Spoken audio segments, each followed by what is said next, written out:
Good morning students. इस video में आप देखोगे इनफर्टिलिटी। जैसा कि मैंने आपको पिछले वीडियो में ही बताया था कि नेक्स्ट वीडियो में हम इनफर्टिलिटी के बारे में देखेंगे।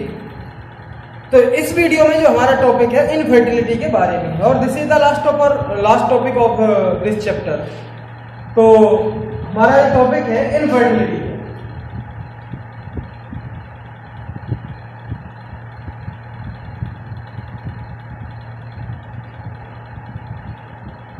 अब बात आती है ये कि व्हाट इज इनफर्टिलिटी। इनफर्टिलिटी क्या है? इनफर्टिलिटी ये एक ऐसा फिनोमिनन है जिसमें कपल यानी कि कोई पेरेंट्स बच्चे पैदा नहीं कर सकते। कोई कपल है, उनके बच्चा पैदा हो नहीं रहा है, बांझपन हम कह सकते हैं। तो ये चीज़ें इनफर्टिलिटी से रिलेटेड हैं। ऐसे कपल्स जो संतान पैदा नहीं कर सकते हैं, उस फिनोमिनन को हम क्या कहेंगे? इनफर्टिलिटी कहेंगे। The phenomenon in which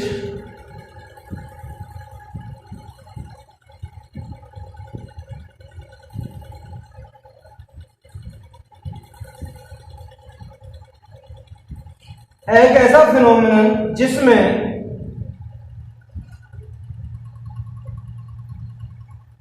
couple can not produce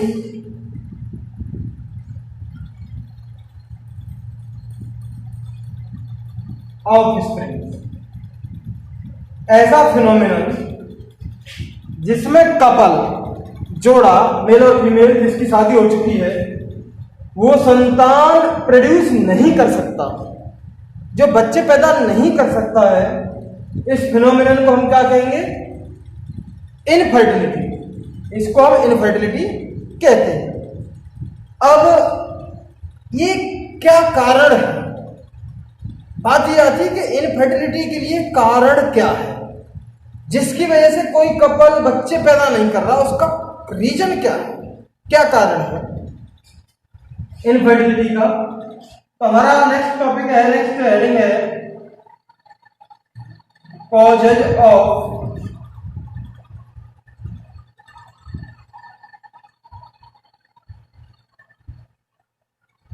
infertility. Infertility के कॉज क्या है? पहला तो फिजिकल भी हो सकता है।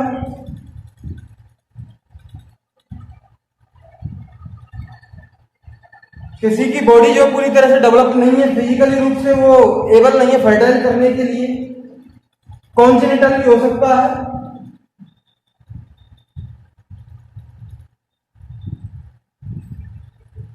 कॉन्जेनिटल का मतलब जन्मजात उसमें कुछ ऐसी चीज आ गई है जिसकी वजह से वो बच्चे पैदा नहीं कर सकता। कॉन्जेनिटल का मतलब होता है जन्मजात।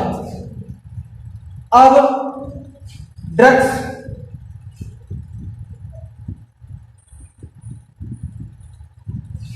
ड्रग्स का बहुत ज्यादा कोई सेवन कर रहा है, ड्रग्स बहुत ज्यादा ले रहा है, तो वो भी इनफर्टाइल कपल हो सकता है। इनफर्टाइल मेल या फीमेल हो सकती है। तो ड्रग्स का भी एक रीजन है। अब एक और आता है साइकोलॉजिकल। साइकोलॉजिकल मतलब मनोवैज्ञानिक। फॉरम में वो आदमी ये मान चुका हो या वो फीमेल ये मान चुकी हो कि बच्चे पैदा नहीं होंगे, तो कुछ रीजन इसका साइकोलॉजिकल भी देखा गया है।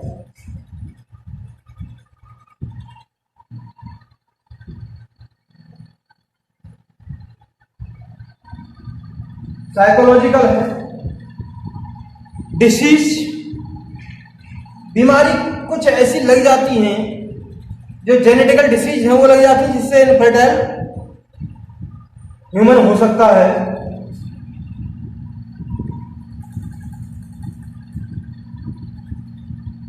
कुछ डिसीज जो इनफर्टाइल बनाती हैं। इम्यूनोलॉजिकल, इम्यूनोलॉजिकल का मतलब है उसकी जो बॉडी की रोगों से लड़ने की जो क्षमता है वो कम है, तो इम्यून सिस्टम उसका कम है, तभी वो इनफर्टाइल हो सकता है। एंड इम्यूनोलॉजिकल,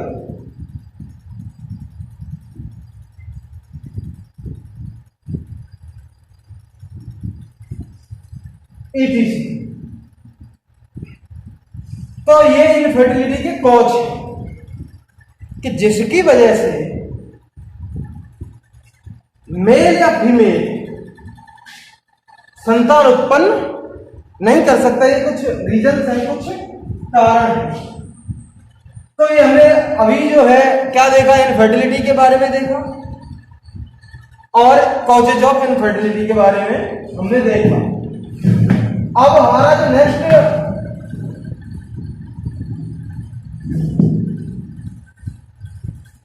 पॉइंट है वो ये है कि इंडिया में इनफर्टिलिटी के लिए ज्यादातर फीमेल को जिम्मेदार ठहराया जाता है। अगर किसी की मान लीजिए शादी हो गई है और उस पर बच्चे पैदा नहीं हो रहे फीमेल पर, तो फीमेल को ही ब्लेम किया जाता है, फीमेल पर ही आरोप दिए जाते हैं कि बच्चे पैदा नहीं कर सकती। लेकिन सब केसेस में ऐसा नहीं है। ज्यादातर केस में यह भी देखा गया है कि male is also responsible for infertility. Male जो है उसमें भी कमी है, वो भी इनफर्टाइल है, वो भी बच्चे पैदा नहीं कर रहा। तो हम यहां पर देख सकते हैं in India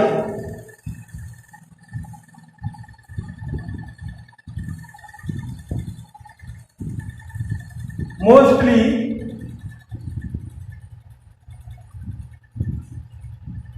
females are blamed for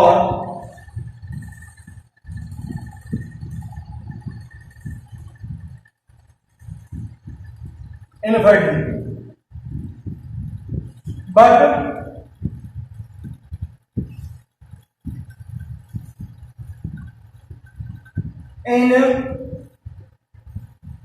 but it is not true.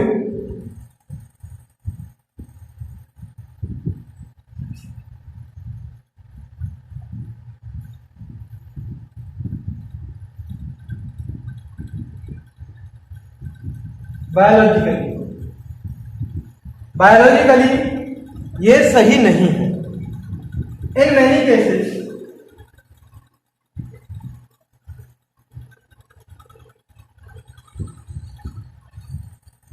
male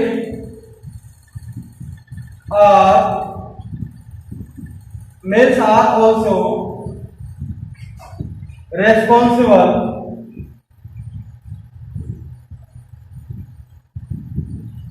for infertility।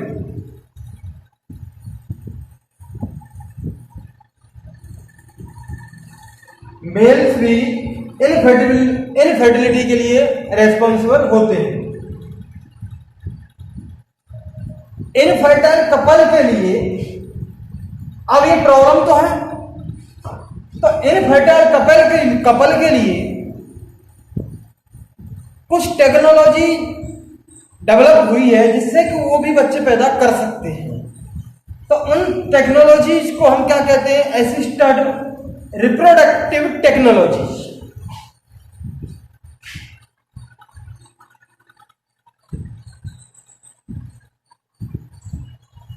assisted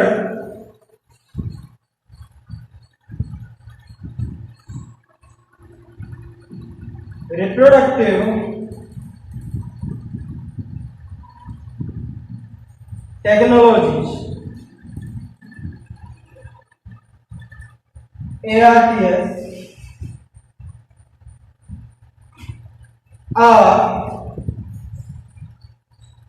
it helps to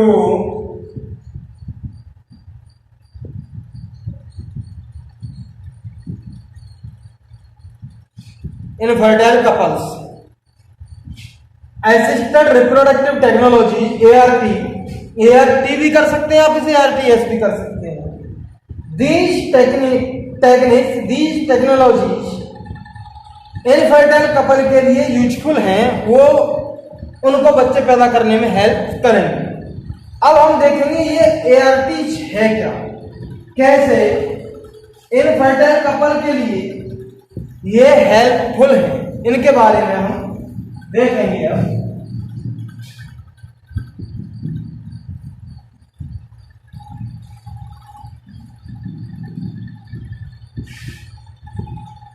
अब जो आता है हम असिस्टेड रिप्रोडक्टिव टेक्नोलॉजीज के बारे में अब हम जानेंगे।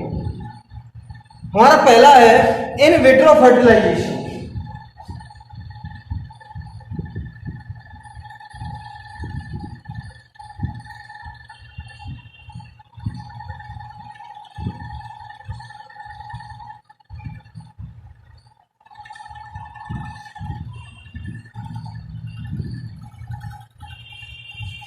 इन विट्रो फर्टिलाइजेशन देखिए दो चीजें आएंगी, एक विट्रो आएगा और एक आता विवो। विट्रो का मतलब है आर्टिफिशियल और विवो का मतलब है नेचुरल। जब आर्टिफिशियल रूप से हम स्पर्म और ओवम का फ्यूजन कराएंगे आर्टिफिशियली, तो उसे हम क्या कहेंगे, विट्रो। फर्टिलाइजेशन का मतलब ओवम और स्पर्म का फ्यूजन करा रहे हैं। विट्रो का मतलब आर्टिफिशियली, बॉडी के बाहर नेचुरल फ्यूजन नहीं करवा रहे, आर्टिफिशियल फ्यूजन करा रहे हैं। जैसे आप ये देखिए, ये जो है फीमेल है और ये मेल है। इसका स्पर्म लेंगे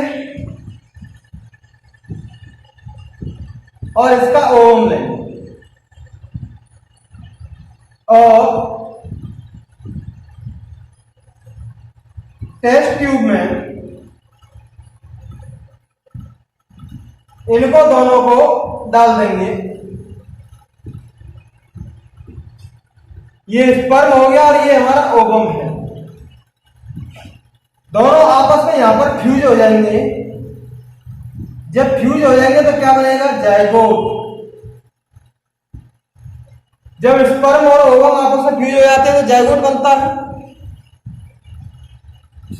जायगोट कुछ समय बाद ही डिवीजन करने लगता है तो वो क्या बन जाता है, ब्लास्टोमियर बनने लगता है और अप टू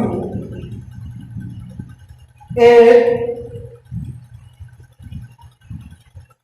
ब्लास्टोमियर, 8 ब्लास्टोमियर्स तक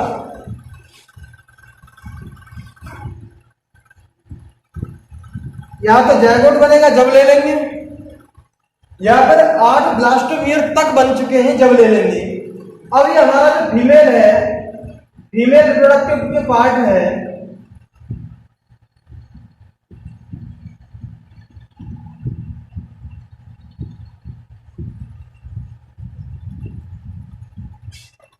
ये हमारा फीमेल रिप्रोडक्टिव पार्ट,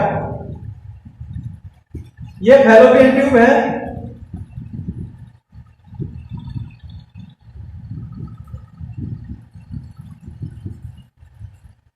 और ये है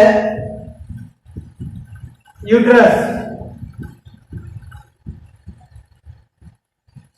जायगोट या 8 ब्लास्टोमियर तक अगर ये पोजीशन हो जाती है तो हम इनको किसमें ट्रांसफर कर देते हैं, फैलोपियन ट्यूब में। ये भी फैलोपियन ट्यूब है, ये भी फैलोपियन ट्यूब है। 2 fallopian tubes are present inside the female reproductive part. तो 8 जायगोट या 8 ब्लास्टोमियर तक हम इसको किसमें ट्रांसफर करेंगे, फैलोपियन ट्यूब में। तो ये जो प्रोसेस कही जाती है zygote intra fallopian transfer, zygote intra fallopian transfer, fallopian में ट्रांसफर कर रहे हैं। और अगर यहां का डेवलपमेंट 8 ब्लास्टोमियर से ज्यादा हो गया, 8 ब्लास्टोमियर से ज्यादा अगर यहां का डेवलपमेंट हो गया मोर देन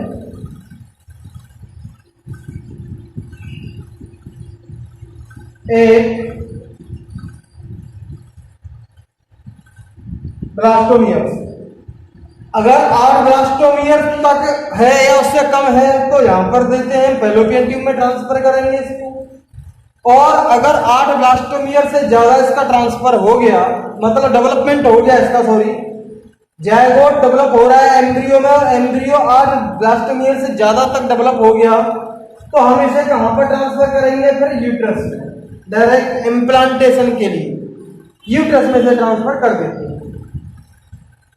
तो इसे हम कहेंगे क्या? Intra यूटेरिन transfer. पहले वाले को कह रहे थे जायगोट इंट्रा फैलोपियन ट्रांसफर, और जब 8 ब्लास्टोमियर से ज्यादा है तो इसे हम क्या कहेंगे? Intra यूटेरिन transfer. यह प्रोसेस कही जाएगी इसमें, ठीक। तो इसको विट्रो फर्टिलाइजेशन क्यों कहा गया? क्योंकि स्पर्म और ओवम का फ्यूजन बॉडी से बाहर किया जा रहा था, outside of the body, body से बाहर किया जा रहा था, और वो आर्टिफिशियल फॉर्म में किया जा रहा था, इसलिए हमने इसका नाम दिया in vitro fertilization. In vitro fertilization का मतलब outside of the body.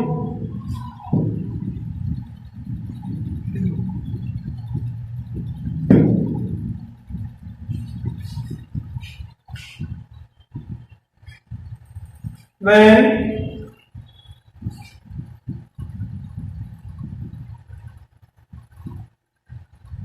fusion of sperm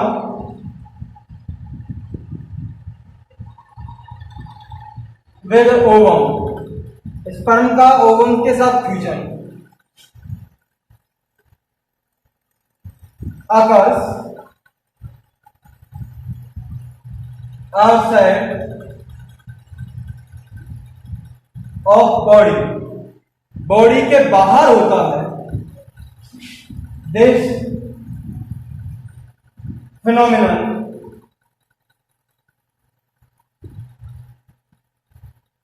is called in vitro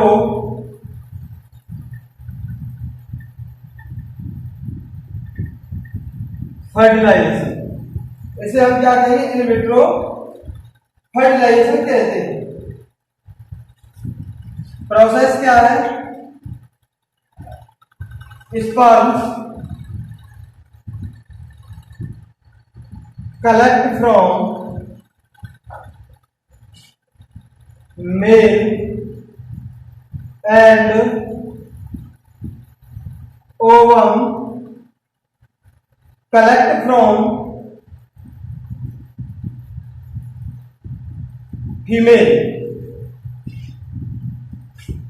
and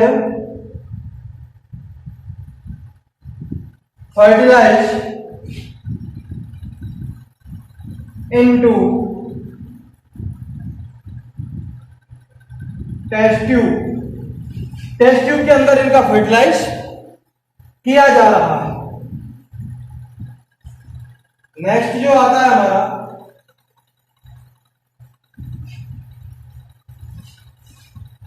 after fertilisation,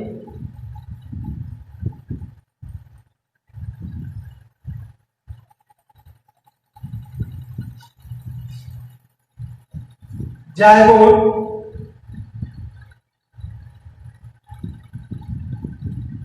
form, zygote बना और and at early stage of embryo up to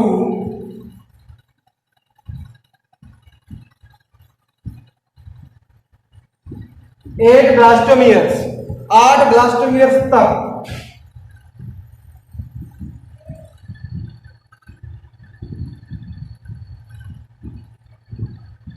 it transfer to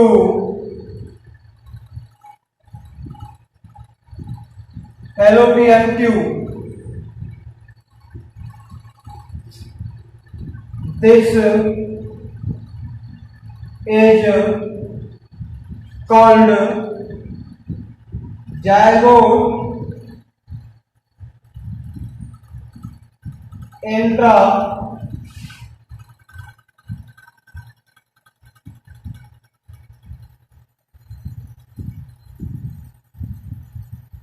fallopian transfer, zygote intra fallopian transfer, यानी कि क्या हो जाएगा, gift,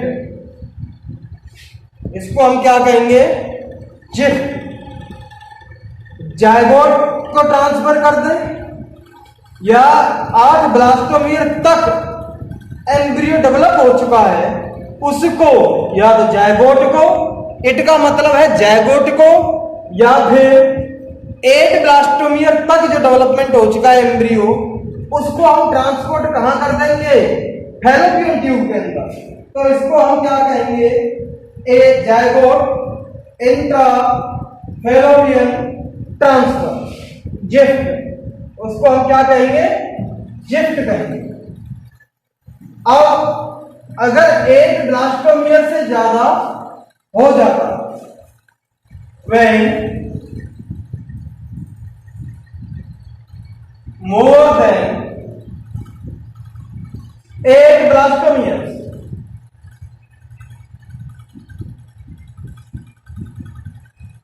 अगर 8 blastomere से ज्यादा हो जाता है, more than 8 blastomeres, more than आ रहा, तो this embryo stage transfer to uterus, और वहां पर इम्प्लांटेशन हो जाता है। दिस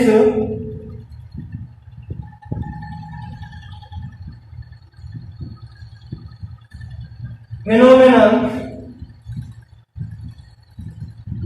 is called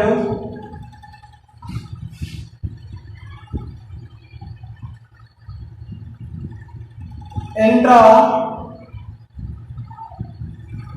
यूटेराइन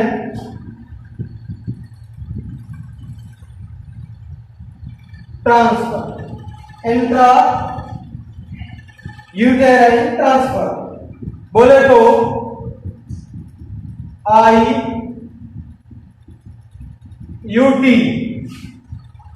इस फिनोमिनन को हम क्या कहेंगे, IUT। ये जो फिनोमिनन चल रहे थे, ये कौन से चल रहे थे, हमारे इन विट्रो फर्टिलाइजेशन के चल रहे थे, यानी कि हमने जो है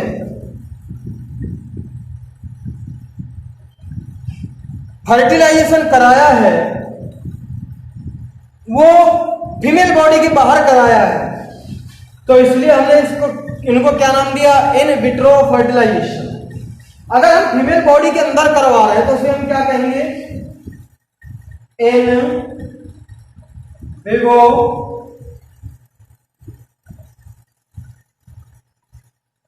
फर्टिलाइजेशन। इन विवो फर्टिलाइजेशन का मतलब है fertilisation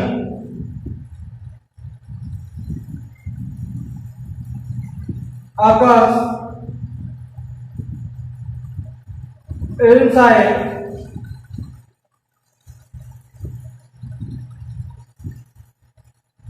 female body. Female body के अंदर अगर फर्टिलाइजेशन हो रहा है तो उसे हम क्या कहेंगे, in vivo fertilization, naturally fertilization वहां पर हो रहा है, यानी फर्टिलाइजेशन नेचुरली हो रहा है तो उसे हम विवो फर्टिलाइजेशन कहते हैं। ये जो अगर नेचुरली किसी फीमेल के अंदर फर्टिलाइजेशन हो रहा है, लेकिन उसके फर्टिलाइजेशन के बाद की जो प्रोसेस होती है, जैसे किसी फीमेल में इम्प्लांटेशन नहीं होता, यूट्रस एबल नहीं है इम्प्लांटेशन के लिए, तो वहां पर हम किसी दूसरी फीमेल में उस एम्ब्रियो निकाल के किसी दूसरी फीमेल में डाल देते हैं। तो फर्दर डेवलपमेंट जो होता है किसी दूसरी फीमेल में होता है, और फर्टिलाइजेशन हो रहा था वो पहली फीमेल में हुआ, तो उस कंडीशन को हम क्या कहेंगे, इन विवो फर्टिलाइजेशन। तो इस वीडियो में इतना ही। Thank you for watching this video. Thank you दोस्तों। अगर आपको पसंद आती है वीडियो तो हमारे यूट्यूब चैनल शिवनंदन बायोलॉजी नाम से है, उसे सब्सक्राइब कर सकते हैं, शेयर कर सकते हैं। Thank you for watching this video.